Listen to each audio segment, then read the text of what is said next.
Welcome to this presentation, and the subject is fuel flexibility, the way forward for the greener and more cost-effective offshore power generation.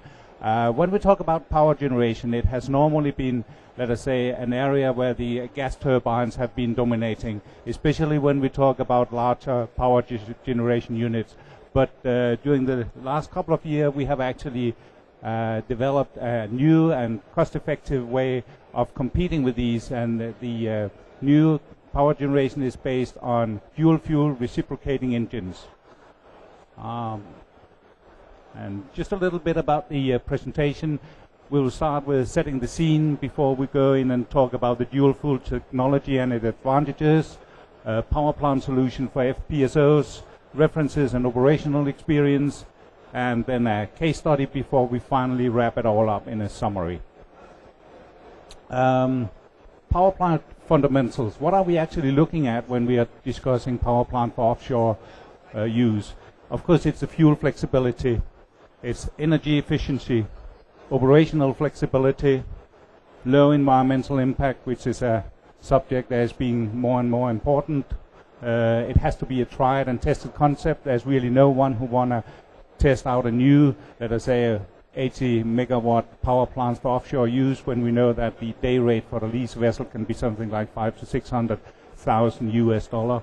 And of course, it has to be competitive cost, both from a capex and from an opex point of view. A little bit about the fuel flexibility, because what we see is that the fuel that is available that will actually depend on the reservoir, but it will also vary with the extent of the reservoir depletion.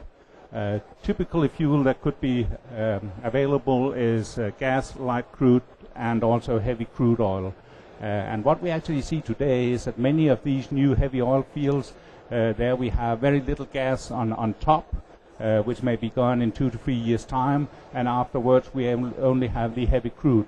What's also is characteristic for the heavy crude fields is that they normally need a lot of power because they actually need artificial lift or multi-phase power points in the well. So they are normally they need quite a lot of power as well. Alternative is to the reservoir fuel is of course to transport the fuel from shore, but this is an expensive way, and in addition it's also increase our carbon footprint because we have to do the transportation. But we actually believe that our dual fuel, or let us call the multiple fuel power generation facility with low emission and high efficiency would solve many of the fundamentals for our offshore power plant. So just a little bit about the technology behind our dual fuel machines, because the dual fuel machines or gas engines are not new. We actually started with a gas diesel engine back in the middle of the 80s. It's a good machine, especially for onshore power plants, but it has one problem, and it is they are based on high pressure gas injection, which means that it could be a gas injection at 250 to 300 bar, and that's not really what you want on the top side. We also developed the spark ignition. It's a pure gas engine, very good for onshore use, but of course it's a problem for offshore use where we not may have gas, especially during the startup. So finally in the mid-90s, we developed the dual fuel engines, which really is gas running with 1% pilot diesel in the conventional Otto cycle for diesel engines. And this is the machine we today are putting forward for all our power plants for use offshore. Just a little bit about the operating mode for the dual fuel technology. What we see here is in the gas mode, and one really important part is that we have automatic and instant trip to diesel operation in alarm or emergency situation. And that really means that if we for some reason don't get the well gas, then it trips directly to diesel. There's no delay. Also when we run in the diesel mode, that can be marine diesel oil, it can be heavy fuel oil, or it can be crude. And again here, we can transfer to gas operation as long as we are 80% or less. But really the important part for the operation of the dual fuel machines are that they can transfer between the modes without power interruption. Very important point. And we don't see that for gas turbines, for example. Of course, another very important subject is the plant efficiency.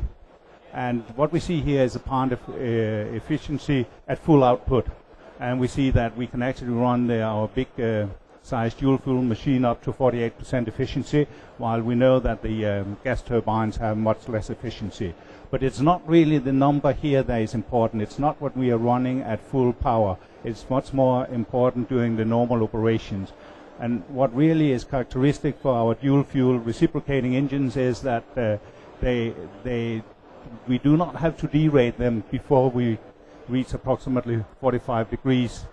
While we also know that for the gas turbines, there's a lot of derating required. A gas turbine is really running best in a minus temperature. That's what they run up there when we are 10,000 feet above, and that's where we want them to work. But for an environment at 35 to 40 degrees, there we typically see a derating of 20%.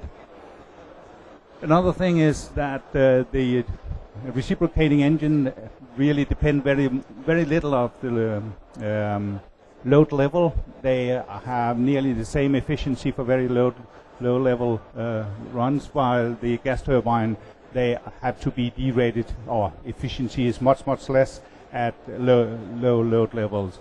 And for a typical gas turbine, we can see efficiency over the lifetime as low as 20 to 25%, while we actually can run the dual fuel machines at around 40 to 45%. So, of course, when we have a much better efficiency under the fuel, then we also have much less CO2 emissions. And this is just the numbers, but what does they really mean in real life, these numbers? For a typical 60 megawatt power plant offshore, the difference in these numbers actually is 70,000 tons CO2 emissions per year. So it's a huge difference in the CO2 emissions. So, and the portfolio we have of these dual fuel machines, today we have the 20 DF, the 34 DF, and the 50 DF running from approximately 1 megawatt up to 17.5 megawatt. And the 17.5 megawatt machine is actually, from an operational point, very much the same as a gas turbine LM2500. We see that's the same output from an operational point of view. And what solutions do we have for these power plant offshore? We have conventional module solutions, we have container solutions, and we also have hull solutions, which I will come back to a little bit later. Here we just see some typical examples. One full equipped standalone container with 1 engine, and we also have a full equipped standalone module with 4 engines. These are relatively small, while at the moment we are actually now building a very big power plant for offshore Brazil. It is a 102 megawatt power plant. It will be delivered in 3 modules with a total of 6 engines. And the field here is characterized by limited availability of gas and a very high power requirement due to the use of multi-phase pumps. What we have here is actually a heavy oil with an APA of around 12. So this is a very typical example where we have a lot of benefit by using these. And I said, we are not only running on dual fuel, but it's a 3-fuel machine. We have treated crude, we have marine diesel oil, and we have the treated well gas. So we can shift between the different fuel, depending on what we get out of the reservoir. And what we see on the lower picture is really just a picture of the module we currently are building, and we are going to deliver these 3 modules in Q3 of this year in China. You just have to. Then I said the installation in hull, because this is another really big advantages of the dual fuel reciprocating engines, that we actually can install the power plants below the deck. And this is really what we have done the most of the time for ship use, where it's just in the engine's room. So this is a huge difference between gas turbines and reciprocating engines. So it's what we call a conventional engine room design. Of course, this is most for new build. Of course, it can also be used for conventional conversion, but we really see this as a big advantages for new build platforms or FPSOs. Just a little bit about the references, because as I said, no one really want to install a new type of power plant without really having tested it before. And it may be a new application, the power plant, but it has really been used for many years, and we have them especially for the LNG carriers, where we today have 62 installations, 230 engines, and we have more than 1.5 million running hours. We also have them in our onshore power plants, where we have 28 installations, more than 640,000 running hours. And recently we have also sold them into OSV. And this is a very interesting concept as well. Here we have 22 engines running at the moment and more than 300,000 running hours. So it's for sure that we have experience with these machines. Then a little bit about by comparing with gas turbines, and I really just want to emphasize that these numbers is not something we have dreamed up ourselves. It is something we have got from potential clients, and this is just the summary. If you want to discuss it further, we can do that afterwards. But typically, if we look at a 35 megawatt and a 50 megawatt power plant, then total installed power plant with gas turbines is approximately the double, 71 and 103 megawatt. While for the dual fuel engines, it's 59 and 73, so it's much less installed power by using these dual fuel engines. And of course that's because they don't have to be derated, and it's both for temperature and also depending on the load level and all these, so much more efficient. From an area requirement, which of course is important for the top side, it's similar for both solutions, while unfortunately we are a little bit heavier, or 1.7 to 2 times heavier if we have to install them in module, but of course we can also install them in the hull, and by doing that we both reduce the requirement for area and also reducing the weight.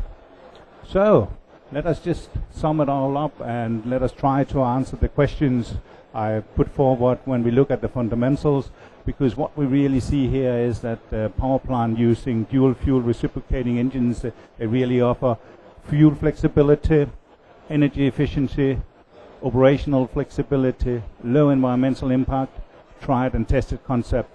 With respect to competitive cost, I would just say try us next time, and you will be positively surprised. So thank you for your attention and have a good show. Thank you.